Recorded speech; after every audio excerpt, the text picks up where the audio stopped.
Hey y'all, jumping on here real quick after I saw someone, friend of mine out in Kansas City where I used to live, put this on Facebook.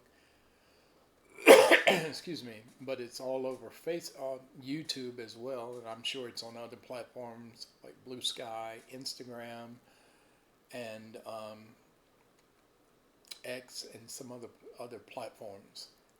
Give me a second here, and I will pull it up for you. The article that I just copied, so I could see what they were talking about. Um, it was released today of leaked text messages of young Republicans in a racist chat. That's how it's quoted, and where I'm getting this information is from Politico. But like I said, on YouTube, multiple political content creators are talking about this.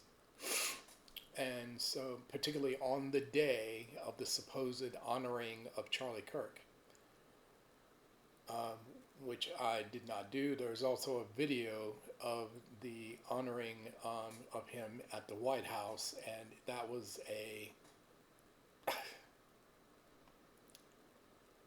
the only words that come to my mind is F up. um, anyway, here it is.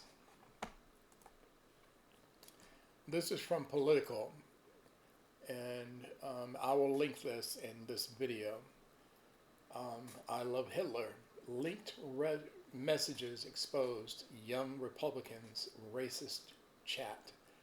Thousands of private messages reveal from young GOP leaders joking about gas chambers, slavery, and rape.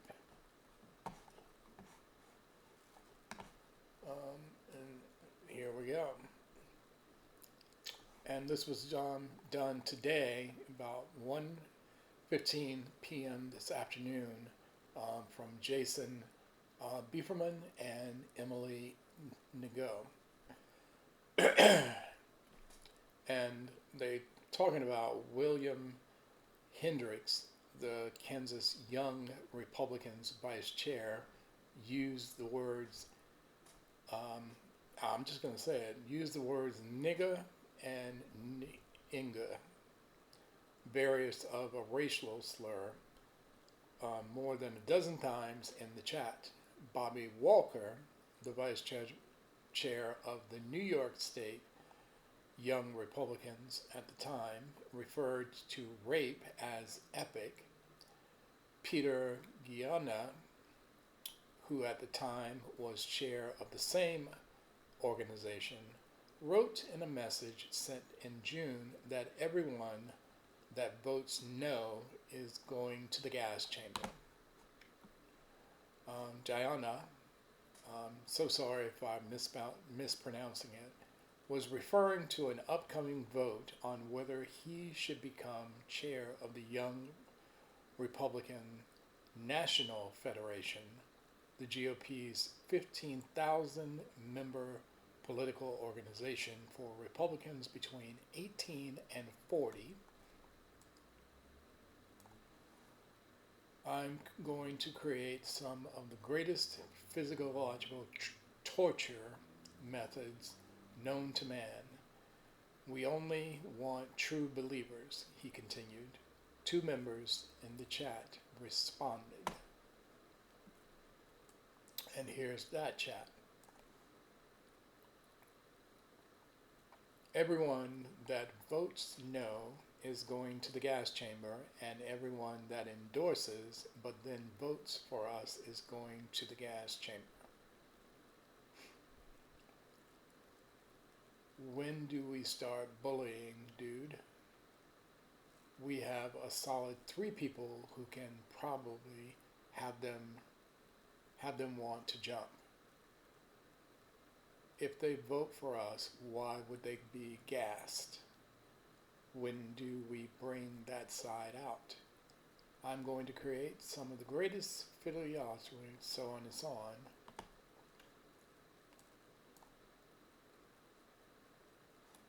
You know, can we fix the showers? Gas chambers don't fit the Hitler aesthetic. So on and so on. I mean, this is ridiculous. On the day, and I believe this is Peter Guyana who was doing all that.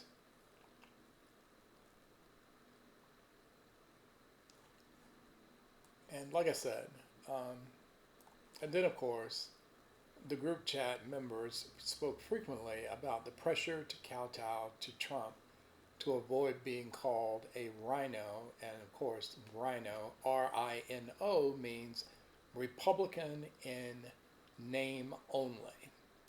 The love of Nazis within their party's right wing and the president's alleged work to suppress documents related to wealthy financier Jeffrey Epstein's child sex crimes. Trump's too busy burning the Epstein files, Alex Dwyer, the chair of the Kansas Young Republicans, wrote in one instance. Both Dwyer and Kay Cady declined to comment. Maligna and Hendricks did not return requests for comment.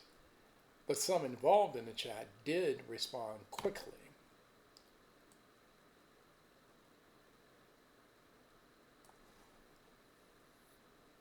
These logs were sourced by way of extortion and provided to Politico by the very same people conspiring against me, Gaianti said.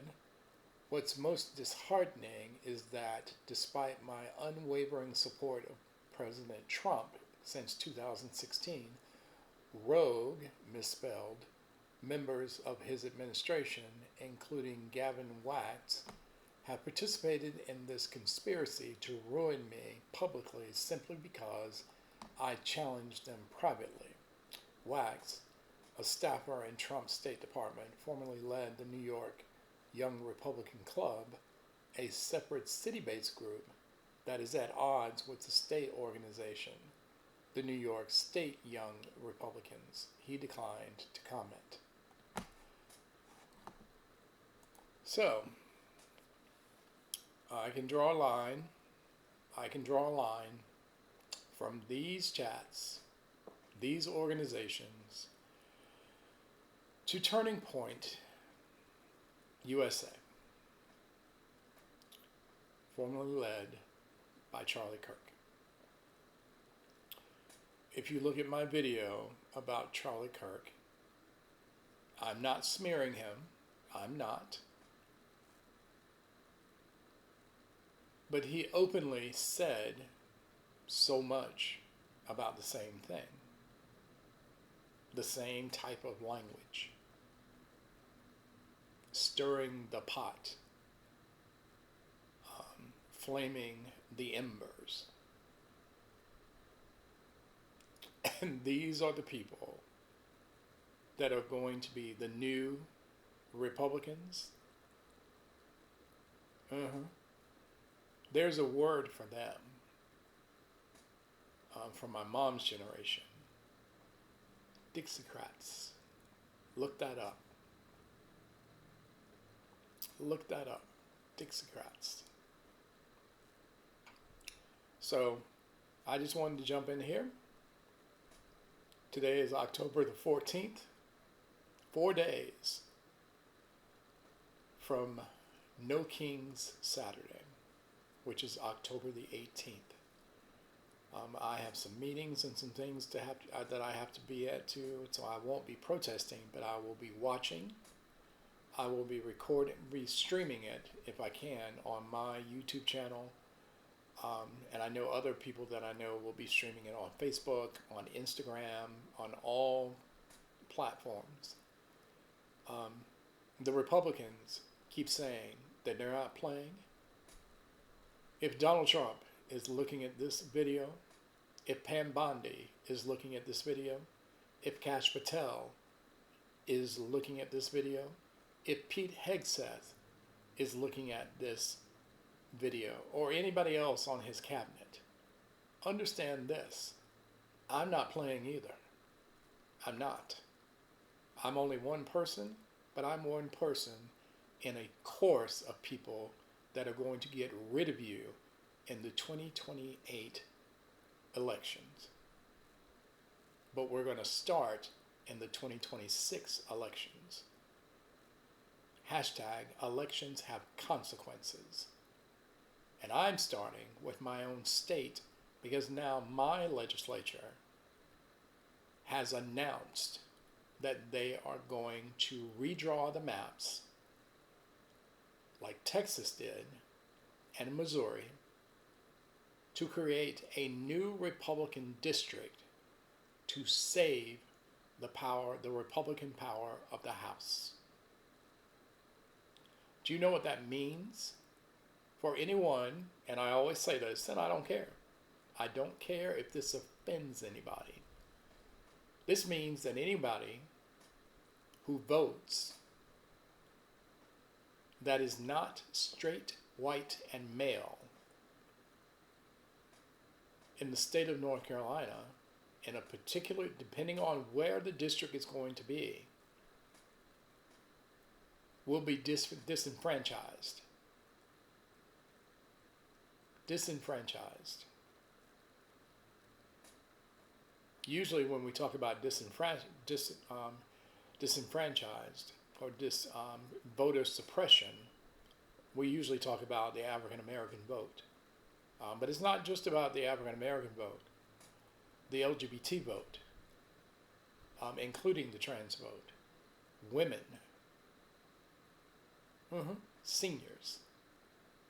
Those seniors, my generation, seniors overwhelmingly voted for Trump. We'll see about that in the next election. We'll see about that. Because any senior that's within the sound of my voice, they're going to understand that they effed up when they voted for Trump. When they look at their taxes, when they look at their insurance premiums, when Medicare, there's something going on with Medicare Part D now. And apparently Medicare Part D might collapse. There's a YouTube channel about that.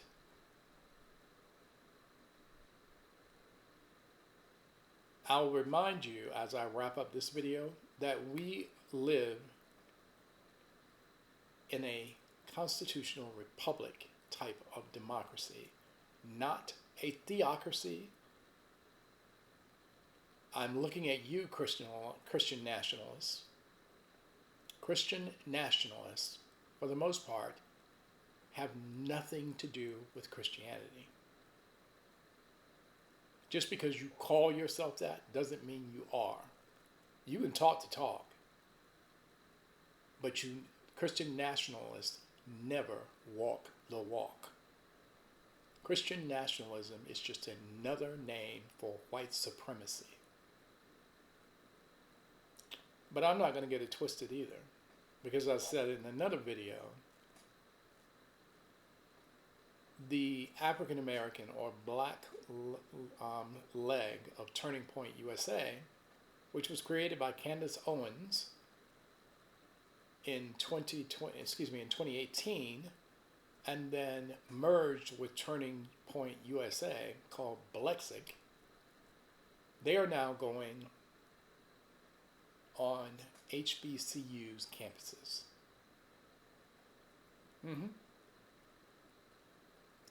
Yep. And I have to believe that my young brothers and sisters are not so gullible. I have to believe that they are not so gullible to drink that tea. But I'll wrap this up. Like I said, I will link this article into the description, and I will see y'all on the next video. Have a good evening.